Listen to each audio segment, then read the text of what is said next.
দিনে কেন, শুরুর দিনে কেন নয়? শেষের দিনেই, শেষ থেকেই তো শুরু করতে হয়। আচ্ছা।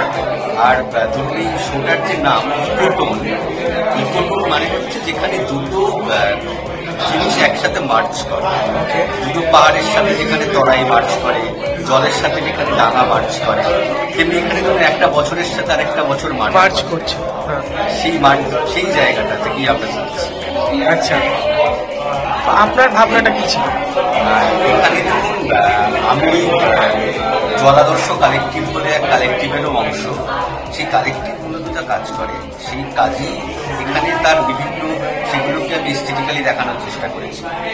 যখন রিনা দেওয়ান আমাকে বললেন এবং এই স্পেসটা আমি দেখলাম, তখন আমার মনে হলো এই থিমটা নিয়ে কাজ করলে হয়তো ভালো হবে। এবং এই ইকোটোন মানে এবং এই টোনালিটাও এই ধরনের আর্ট দিয়ে একটা টোনে আমি সবকটা ছবি এঁকেছি।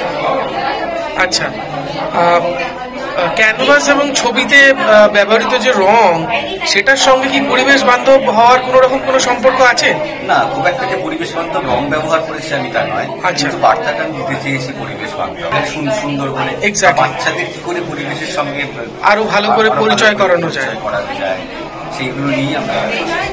আচ্ছা, তো আজকে আপনার অনেকগুলো ছবিতে দেখলাম যে সভ্যতার বিষও খানিকটা আপনি তুলে ধরেছেন।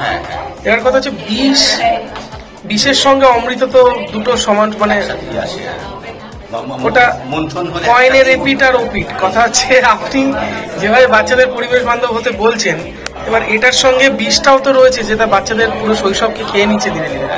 আপনি এখানে দাঁড়িয়ে কি বার্তা দেবেন, যেখানে মানে বাচ্চাদের, যেখানে শৈশব বিপন্ন, যেখানে শিক্ষা বিপন্ন, যেখানে কি বলবো বিভিন্ন প্রজাতির প্রাণীরা বিপন্ন হয়ে যাচ্ছে ধীরে ধীরে, শৈশবও বিপন্ন, তো সেখানে আপনার বার্তাটা কি? আপনার ছবি দিয়ে আপনি কি বার্তা দিতে চাইবেন? আমি বলতে চাইবো যে সচেতন থাকো, বাচ্চাদের বলবো, এবং জীবনের যেগুলো সহজ ছোট ছোট আনন্দ, সেগুলোতে আনন্দ পেতে শেখো।